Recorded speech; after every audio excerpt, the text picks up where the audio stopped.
ஆன்ம நண்பர்கள் அனைவருக்கும் என்னோட அன்பான வணக்கங்கள். இன்னைக்கு நம்ம பார்க்க போற தலைப்பு சிலந்தையும் வண்ணத்து பூச்சியும் என்ற தலைப்புல என்னோட புரிதலை நான் உங்ககிட்ட ஷேர் பண்ணிக்கிறதுல ரொம்ப சந்தோஷப்படுறேன். ரொம்ப தேங்க்ஸ் இந்த வாய்ப்பளித்ததுக்கு. இப்ப நம்ம சிலந்தியோட கூடு எப்படி இருக்குதுன்ட்டு ஃபர்ஸ்ட் நம்ம பார்க்கலாம். அது எப்படி கட்டுது, சிலந்தி எப்படி அதோட கூடை கட்டுதுங்கிறத நம்ம பார்க்கலாம்.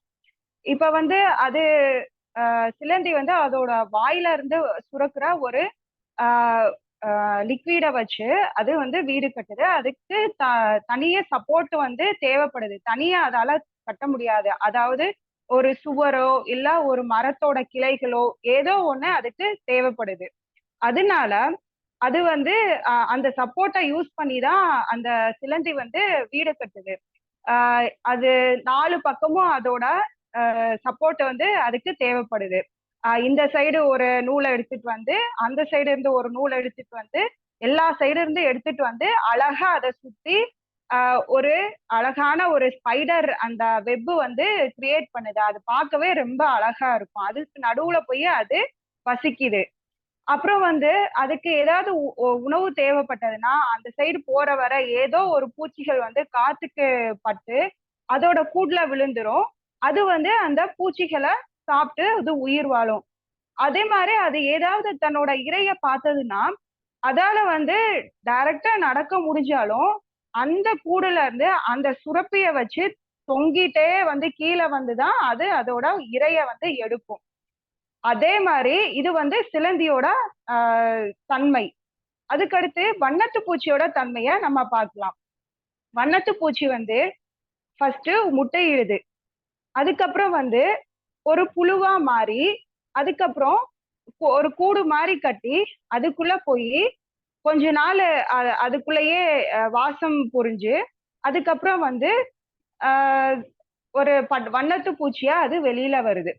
இது வண்ணத்து பூச்சியோட தன்மை. ஃபர்ஸ்ட் அது ஒரு முட்டையா இருக்குது. அதுக்கப்புறம் அந்த புழு இலைகளையோ தலைகளையோ சாப்பிட்டுட்டு இருக்குது. அதுக்கும் அந்த புழுவுக்கும் சிலந்தி மாதிரி வாயில இருந்து ஒரு சுரப்பி வருது. அது நூல் மாதிரி தன்னையே சுத்தி ஒரு கூடு மாதிரி அமைச்சுக்கிட்டு உள்ள கொஞ்ச நாள் அமைதியா இருக்குது. அதோட அமைதியான நிலையில இருந்துட்டு கொஞ்ச நாள் கழிச்சு அதோட இறக்கைகள் வண்ணமயமான இறக்கைகள் முளைச்சதுக்கு அப்புறம் அது வெளியில வருது. இது சிலந்தி மற்றும் நம்ம வண்ணத்து பூச்சியோட தன்மை.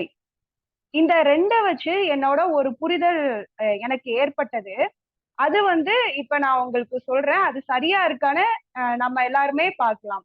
இப்ப சிலந்தி என்ன பண்ணுது, அதுக்கு தனியா கூடு கட்டுறதுக்கு சப்போர்ட் தேவைப்படுது 4 பக்கமும். அதே மாதிரிதான் நம்மளோட மனசு. நாம எப்படி நடந்துக்கிறோங்கிறத நாமளே வாட்ச் பண்றப்ப, நாமளே கவனிக்கிறப்ப நமக்கு ஒரு புரிதல் ஏற்படுது. நம்ம நம்மளோட சுயமா தான் நம்ம இருக்கிறோமா, நம்ம சுய சிந்தனையில தான் நம்ம இருக்கிறோமாங்கிறத நம்ம யோசிக்கிறப்ப கண்டிப்பா தியானம் இல்லாம இருக்கிறவங்களால கண்டிப்பா அவங்களோட சுய சிந்தனைகளால இருக்கவே முடியாதுங்கிறது என்னால புரிஞ்சுக்க முடிஞ்சது. ஏன்னா நானும் தியானம்ங்கிற ஒரு கான்செப்டுக்குள்ள வர்றதுக்கு முன்னாடி அதே மாதிரிதான் இருந்தேன்.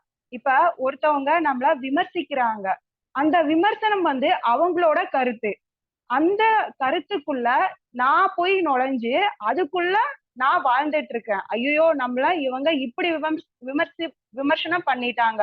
அது நல்லதோ அது கெட்டதோ, நல்லதா இருந்தா ரொம்ப சந்தோஷப்படுவோம், கெட்டதா இருந்ததுன்னா நம்ம ரொம்ப வருத்தப்படுவோம். ஐயோ, நம்மள இப்படி சொல்லிட்டாங்களே அப்படின்ட்டு ரொம்ப வருத்தப்படுவோம். அவங்களோட வார்த்தைக்குள்ள போய் நம்ம நுழைஞ்சிட்டு அதுக்குள்ளேயே நம்ம வாழ்ந்துட்டு இருக்கோம். அதுக்கப்புறம் நம்ம ஒருத்தவங்களை பாக்குறப்ப பொறாமையா இருக்குது. அது எதனால வருது? நான் தான் பெரியவன், என்னை விட அவங்க எப்படி சிறந்தவங்களா இருக்க முடியும், அப்படி இருக்கக்கூடாது, நான் தான் ரொம்ப சிறந்தவனா இருக்கணும் அப்படின்ற ஒரு எண்ணம். அங்க ஒரு ஈகோ இருக்குது. அப்புறம் யாராவது ஏதாவது நம்மள சொல்லிட்டாங்கன்னா நமக்கு டக்குன்னு கோபம் வந்துருது. அந்த கோபம் எதனால வருது? இவங்க எப்படி நம்மள சொல்லலாம்? அந்த கோபமான உணர்ச்சி வந்து இவங்க எப்படி நம்ம சொல்லலாங்கிற அந்த ஒரு அதுவும் ஒரு ஈகோவால தான் வருது. அப்புறம் எரிச்சல். எரிச்சல் கூட அதே கான்செப்ட்ல தான் வருது. இவங்க எப்படி நம்மள எரிச்சல் படுத்தலாம்? நம்மள மீறி இவங்க என்ன சொல்லலாம்? இப்ப ஏதோ ஒரு செயல் வந்து நமக்கு எரிச்சல் ஊட்டுற மாரி இருக்குது. சரி, அது அவங்களோட தன்மை. நம்ம வந்து ஜஸ்ட் ஒரு சாட்சி பாவமா இருந்து பார்த்துட்டு, அத வந்து விலகி இருந்து பார்க்கலாம். சாட்சி பாவத்தோட பார்க்கலாம். அதுக்குள்ள நம்ம போகாம பார்க்க முடியும் நம்மளால. ஆனா நம்ம என்ன பண்ணுவோம்? அவங்க செய்யற செயல் நம்ம ஏதோ நம்மள டிஸ்டர்ப் பண்ற மாரி, நமக்கு வந்து அவ்ளோ எரிச்சலா இருக்கும். அவங்க பேசுறது, செய்றது எல்லாம். சில பேர் செய்றது, நம்மள சுத்தி இருக்கிறவங்க செய்றது எல்லாமே. அது வந்து நம்ம உறவினர்களா இருக்கலாம், நண்பர்களா இருக்கலாம், அப்புறம் பக்கத்து வீட்டுக்காரங்க யார கூட இருக்கலாம். ஆனா அவங்க செய்யறத வந்து நம்ம சகிச்சுக்காம நமக்கு எரிச்சலா வருது. இதே மாரி பல உணர்வுகள் வந்து நம்மகிட்ட இருந்துட்டே இருக்கு. ஆஹ் நல்ல விஷயங்கள் ஏதோ ஒரு சில இதை நம்ம ஃபாலோ பண்ணாலும் மத்தவங்க சமுதாயத்துல ஒரு சில விதிகள் இருக்கு, கட்டுப்பாடுகள் இருக்கு. நமக்கு நாமளே நம்ம அமைச்சுக்கிட்டோம் அந்த கட்டுப்பாடுகள். ஒருத்தவங்க ஒன்ன ஃபாலோ பண்ணா அதையே தான் நம்மளும் ஃபாலோ பண்றோம். அது வந்து எதுக்காக, எதனால நம்ம ஃபாலோ பண்றோம் அப்படிங்கிறத நம்ம பார்க்க மாட்டிக்கிறோம். அதுக்குள்ள போய் நம்ம சிக்கிக்கிறோம். சிலந்தி எப்படி அதோட கூடு கட்டுறதுக்கு வந்து 4 பக்கமும் அதுக்கு சப்போர்ட் தேவைப்பட்டு அது கட்டி ஒரு அழகான கூட வந்து அமைச்சு அதுக்குள்ள நடுவுல உட்கார்ந்துக்குதோ, அதே மாதிரி நம்ம அடுத்தவங்களோட விமர்சனங்கள்ங்கிற ஒரு சப்போர்ட் மூலமாவும், அடுத்து பொறாமை, கோபம், எரிச்சல், ஆணவம் இப்படின்ற பல பலவிதமான மனதில் ஏற்படும், தன்னிச்சையா ஏற்படும், அடுத்தவங்கள பார்த்துதான் நமக்கு ஏற்படுது. இப்ப வந்து அடுத்தவங்க எரிச்சல் அடைஞ்சாங்கன்னா, ஓ இந்த செயலுக்கு நம்மளும் எரிச்சல் அடையணும் அப்படின்ட்டு நமக்கு நாமளே நினைச்சுக்கிறோம். அதோட இன்னொரு விஷயமும் இருக்கு. நமக்கு நாமளே வந்து நம்ம பெரியவங்க, நம்ம இப்படிதான் இருக்கணும், நம்மள இவங்க சொல்லக்கூடாதுன்ட்டு நமக்கு நாமளே ஏற்படுத்திக்கிற பிம்பங்கள் அது. அதுலயும் நம்ம வாழ்றோம். அந்த ஒரு சப்போர்ட். எல்லா சப்போர்ட் மூலமாவும் நமக்கு நாமளே சிலந்தி கூடு மூலமா மாதிரி ஒரு கூண்டை அமைச்சுக்கிட்டு அதுக்குள்ள உட்கார்ந்துகிட்டு நம்ம அது கூட தான் வாழ்ந்துட்டு இருக்கோங்கிற உண்மை எனக்கு புரிஞ்சது. இப்ப வந்து நம்ம கூட இருக்கிறவங்களையும் நம்மள பார்க்க யாராவது வராங்கன்னா நம்மளோட அந்த மைண்ட் செட்டப்லயே நாம எப்படி அதுக்குள்ள போய் மாட்டிக்கிட்டோமோ இந்த சமுதாய அமைப்பு மத்தவங்கள பார்த்து நம்ம பழகிக்கிட்ட அந்த விஷயங்கள் எல்லாத்தையும் நம்ம யோசிக்காம அதுக்குள்ளேயே அதை பேஸ் பண்ணியே அதை சப்போர்ட்டா வச்சே நம்ம ஒரு கூண்டு மாதிரி அதுக்குள்ள அமைச்சுக்கிட்டு அதுக்குள்ள உக்காந்துக்கிட்டு அதுக்குள்ளேயே வந்து ரவுண்ட் அடிச்சுட்டே இருப்போம். சிலந்தியும் அதே மாதிரிதான் அந்த கூடுக்குள்ளதான் ரவுண்ட் அடிக்கும். அதுக்கு மேல அது போகாது. அது போகணும்னா அந்த சப்போர்ட் அந்த கூண்டோட சப்போர்ட்ல தான் அது நூல் மாதிரி விட்டுட்டு கீழே போகும். அதே மாதிரிதான் நம்ம வேற ஏதாவது விஷயத்துக்கு வந்து போறப்ப அந்த சப்போர்ட், அதாவது இந்த மாதிரி உணர்வுகளோடைய அந்த அதோட தாக்கத்திலேயே தான் நம்ம ஒரு விஷயத்த பாக்குறோம், செய்யறோம், எல்லாமே பண்றோம். இது வந்து நம்மளோட முடியுதா? நம்ம எப்படி அடுத்தவங்க கிட்ட வாங்கிட்டோமோ அதே மாதிரிதான் நம்ம அடுத்த தலைமுறைக்கும் பாஸ் பண்றோம். அதனாலதான் நம்ம வந்து என்ன செய்யறோங்கிற ஒரு விஷயத்த வந்து நம்ம பார்க்கணும், யோசிக்கணும். நம்ம என்ன செய்யறோங்கிற உணர்வு நம்ம கிட்ட இருக்கணும். புத்திசாலித்தனமா யோசிக்க நம்ம கத்துக்கணும். நம்மளை சுத்தி இருக்கிறவங்க புத்திசாலித்தனமா இருந்தாங்கன்னா கண்டிப்பா நாமளும் அதே மாதிரிதான் இருப்போம். ஆனா நம்ம சமுதாயம் வந்து போக போக வேற ஏதோ ஒரு அமைப்புக்கு போயிட்டே இருக்கு. இவங்க இப்படி பண்ணிட்டாங்கன்னா அதையே காப்பீடிச்சு நம்மளும் பண்ணணும் அப்படிங்கிற ஒரு ஸ்டேஜுக்கு தான் போயிட்டு இருக்கு. கொஞ்சம் கொஞ்சமா யோசிக்கிறவங்க தான் அதுக்குள்ள அகப்படாம அவங்களுக்குன்னு ஒரு தனியா சுய சிந்தனையோட ஒரு அமைப்பை ஏற்படுத்திட்டு அதன்படி வாழ்ந்துட்டு இருக்காங்க. அது வந்து ரொம்பவே கம்மியா இருக்குது. சோ இது வந்து சிலந்தின்ற கூடு கட்டி அது மாதிரி வாழ்றது மாதிரி நம்மளும் அதுக்குள்ள அகப்பட்டு வாழ்ந்துட்டு இருக்கோம். நம்ம கூட யாராவது வந்தாங்கன்னா அவங்களையும் சேர்த்து அந்த கூடுக்குள்ள நம்ம சிக்க வச்சிடுறோம். எப்படி சிலந்தி வந்து அதோட இரைய அந்த கூடுக்குள்ள விழ வச்சு அதுலயே அதையும் தங்க வச்சிருது. அதுக்கு தேவைப்படுறப்ப அதை சாப்பிடுறது. அதே மாதிரிதான் நம்மளும் நம்ம கூட இருக்கிறவங்களையும் நம்ம சிக்க வச்சிடுறோம். சோ இது வந்து இப்படி போயிட்டே இருக்கு. ஆனா வண்ணத்து பூச்சியோட வாழ்க்கையை பாருங்களேன். பார்த்தோம்னா நமக்கு ஒண்ணு புரியுது. அது என்னன்னா ஃபர்ஸ்ட் ஒரு லார்வாவா இருக்கு, ஒரு முட்டையா இருக்குது. அதுக்கப்புறம் புழுவா மாறுது. அடுத்த ஒரு பரிணாம வளர்ச்சி, அடுத்த ஒரு மாற்றம் அதுக்கு ஏற்படுது. அந்த மாற்றம் ஏற்படுறப்ப அது புழுவா இருக்கிறப்ப நிறைய இலைகள் எல்லாம் ஃபுட்டை வந்து அது நிறைய சாப்பிடும். நம்ம ஏற்கனவே சின்ன வயசுல படிச்சிருப்போம், நம்ம டைரக்டாவும் பார்த்திருப்போம். நிறைய சாப்பிடும். அதே மாதிரி நாமளும் நம்ம சுத்தி இருக்கிற நிறைய விஷயங்களை நம்ம சாப்பிடுறோம். தட் மீன்ஸ் நிறைய விஷயங்களை நம்ம உள்வாங்கிக்கிறோம். நம்ம எப்படி போன கான்செப்ட்ல பார்த்தோம், சிலந்தி கான்செப்ட்ல எல்லா உணர்வுகளையும் அடுத்தவங்களை பார்த்து நம்ம உள்வாங்கிட்டு அதையே வந்து பிரதிபலிச்சுட்டு அதுக்குள்ளேயே நம்ம ஓட்டிட்டு இருக்கோங்கிறத. அதே மாதிரிதான் இங்கேயும் நம்ம எல்லா விஷயங்களையும் நம்ம பாக்குறோம், நிறைய விஷயங்களை உள்வாங்கிக்கிறோம். அது எப்படி தனக்கு தேவையான உணவை நிறைய சாப்பிட்டுட்டே இருக்கு அடுத்த அதோட ஃபியூச்சர் தேவைக்காக, அதே மாதிரி நம்மளும் நிறைய விஷயங்களை வளர்றப்ப உள்வாங்கிட்டே இருக்கிறோம். ஒரு சரியான அடுத்து அது என்ன பண்ணுது, ஒரு மரக்கிளையிலையோ அல்லது ஏதோ ஒரு பேஸ்லயோ ஒட்டிக்குது அந்த புழு. ஒட்டிட்டு அதுக்கும் அந்த சிலந்தி மாதிரியே தான் சுத்தி அந்த சுரப்பி வந்து வருது. அந்த சுரப்பி அது தன்னை சுத்தி ஒரு கூண்டு மாதிரி அமைச்சுக்கிட்டு பியூப்பான்னு அதை சொல்றோம்.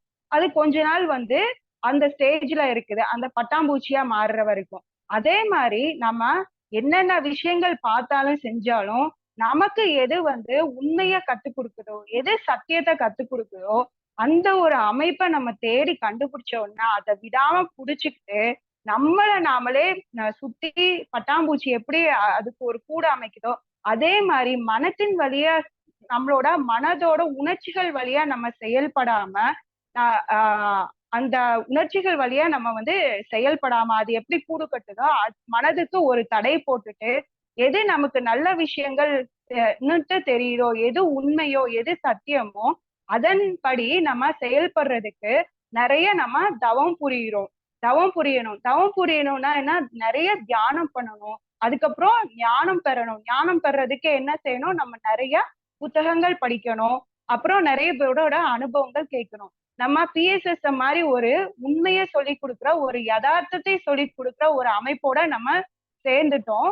சோ அந்த அமைப்பை வந்து விடாம புடிச்சுட்டு அதுக்குள்ள இருந்து நம்ம தியானமும் ஞானமும் அனுபவங்களையும் நிறைய கத்துக்கணும். நிறைய கத்துக்கிட்டாதான் நம்மளால வந்து சிறகுகளை விரிச்சு வண்ணமயமான சிறகுகளை விரிச்சு அடுத்து பியூப்பா பட்டர்ஃபிளையோட லைஃப் சைக்கிள்ல பியூப்பால இருந்து அடுத்து பட்டர்ஃபிளை வெளியில வரும், அதோட இறகுகளை வச்சுட்டு பறக்கிறதுக்கு ரெடியா இருக்கும்.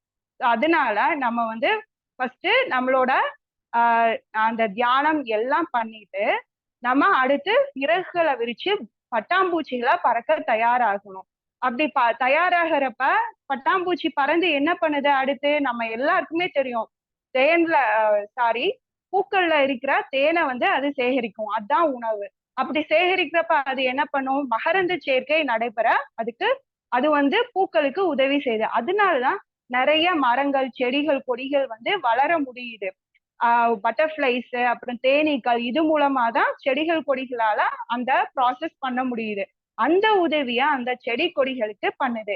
அதே மாதிரிதான் நாமளும் நாம பெற்ற ஞானத்தை வந்து நம்ம கிட்ட இருக்கிறத வந்து எல்லாருக்கும் அந்த வண்ணத்து பூச்சி எப்படி மகரந்த சேர்க்கை செயல்பட செடி கொடிகளுக்கு உதவுதோ அதே மாதிரி வந்து நாமளும் மற்றவங்களுக்கு நாம கத்துக்கொண்ட விஷயத்த வந்து நம்ம சொல்லி கொடுக்கணும். அது தன்னோட தேவைக்கு உணவையும் எடுத்துக்குது, அதே சமயத்துல இந்த ஹெல்ப்பும் பண்ணுது வண்ணத்து பூச்சி. அதே மாதிரி நம்மளும் நம்ம தேவைக்கு நம்ம சுய வளர்ச்சிக்காகவும் மற்றவங்களோட வளர்ச்சிக்காகவும் செயல்படணுங்கிறத நம்ம இது மூலமா புரிஞ்சுக்க முடியுது. அதுக்கப்புறம் இந்த மாதிரி நம்ம வண்ணத்து பூச்சியா பறக்கிறப்ப எல்லாராலையும் வந்து விரும்பப்படுற ஒரு வண்ணமயமான அமைப்பை நம்மளால பெற முடிகிறது. நமக்கு ஜென்ரலாவே ஒரு சின்ன குழந்தை கூட தெரியும் வண்ணத்து பூச்சின்னா அவ்வளோ பிடிக்கும். அதை பார்த்த உடனே அந்த பேரை கேட்ட உடனே அவ்வளோ ஹாப்பியா ஃபீல் பண்ணும். அதே மாதிரிதான் நாமளும் நம்ம வந்து அந்த நிலையை அடைஞ்சிட்டோம்னா நம்மளை சுத்தி இருக்கிறவங்களும் நம்மளை பார்த்தாலோ கேட்டாலோ அவங்களுக்கு அதே ஒரு சந்தோஷமான நிலை ஏற்படும். அவங்களும் வந்து வண்ணத்து பூச்சிகளா மாறி இந்த உலக அழகா பறந்து ரசிப்பாங்க. அதனால நம்ம வந்து எந்த ஒரு உண்மையான அமைப்பு நமக்கு கிடைச்சிருக்கிறதோ அதை வந்து நல்ல உறுதியா புடிச்சிட்டு நம்ம அந்த பியூப்பா அந்த ஸ்டேஜ்ல எப்படி அமைதியா நம்ம இருந்து நம்மளோட ஞானத்தை வளர்த்துக்குதோ, எப்படி அமைதியா இருந்து வண்ணத்து பூச்சியா அது மாறுதோ, அதே மாதிரி நம்மளும் அமைதியா இருந்து நம்ம மனதுக்கு ஒரு தடை போட்டு ஒரு கூண்டு போட்டு அது ஒதுக்கி வச்சுட்டு புத்திசாலித்தனமா செயல்பட்டு நம்ம வந்து மாறணுங்கிறத நம்ம இது மூலமா புரிஞ்சுக்க முடியுது. அதுக்கப்புறம் வந்து நம்ம அந்த நிலையை அடைஞ்சிட்டோம்னா எல்லா வித உலகங்களையும் நம்மளால பார்க்க முடியுதுங்கிறத புரிஞ்சுக்க முடியுது. சோ நம்ம சிலந்திங்கிற ஒரு கான்செப்ட பார்த்தோம். நம்ம நார்மலாவே சிலந்தினாலே எல்லாருக்குமே பயமா இருக்கும். எஸ்பெஷலி குழந்தைங்களுக்கு எல்லாருக்குமே அதை பார்த்தாலே பயமா இருக்கும். அது நினைச்சாலும் பயமா இருக்கும். ஹாலோவின் டே அப்படின்ட்டு ஃபாரினர்ஸ் கொண்டாடுவாங்க அந்த கோஸ்ட் டேன்ட்டு. அதுல முக்கியமா அந்த ஸ்பைடர் வெப் தான் பயன்படுத்துவாங்க. சோ நமக்கு வந்து நமக்கே புரியுது இருள்னாலே அந்த டார்க் சைடுனாலே ஸ்பைடர் ஒரு நூலாம்பட பிடிச்ச வீடை பார்த்தாலே நமக்கு பயமா இருக்கும். அதுக்குள்ள ஒண்ணு இருந்தாலும் பயமா இருக்கும். அதே மாதிரிதான் நம்ம வந்து நம்ம நம்ம அடுத்தவங்களை பார்த்து இந்த சமுதாயத்தின் கட்டுப்பாடுக்குள்ள அடுத்தவங்களோட கட்டுப்பாட்டுக்குள்ள நம்ம தொங்கிட்டு இருக்கிற வரைக்கும் நம்மளை பார்த்தா நமக்கே பயமா இருக்கும், அடுத்தவங்களுக்கும் பயமா இருக்கும். நம்மளும் அவங்கள ஈர்த்துட்டு அவங்களையும் ஒரு சிலந்தியா மாத்திருவோம். அதுக்குள்ளேயே நம்மளும் ஓட்ட வச்சிருவோம். ஆனா ஒரு வண்ணத்து பூச்சியை பார்த்தோம்னா எவ்வளவு அழகான பாடல்கள் வண்ணத்து பூச்சிக்கு இருக்குது. சினிமாவிலையும் சரி, நிறைய இலக்கியங்கள்லயும் சரி அதை எக்ஸாம்பிளா சொல்றாங்க. ஆனா சிலந்திய வந்து அப்படியா சொல்றாங்க? சிலந்தி கூட அது வந்து ஒரு எதிர்மறையான எக்ஸாம்பிளா சொல்றாங்க. அதே மாதிரிதான் நம்ம வந்து சிலந்தி மாதிரி இல்லாம வண்ணத்து பூச்சியா அழகான இறக்கைகளை விரிச்சு இந்த உலக வந்து அழகா பார்க்கலாங்கிறத என்னால புரிஞ்சுக்க முடியுது. நான் இந்த என்னோட புரிதலை உங்களோட ஷேர் பண்ணதுக்கு வாய்ப்பு தந்ததுக்கு ரொம்ப நன்றி மாஸ்டர்ஸ். Thank you so much.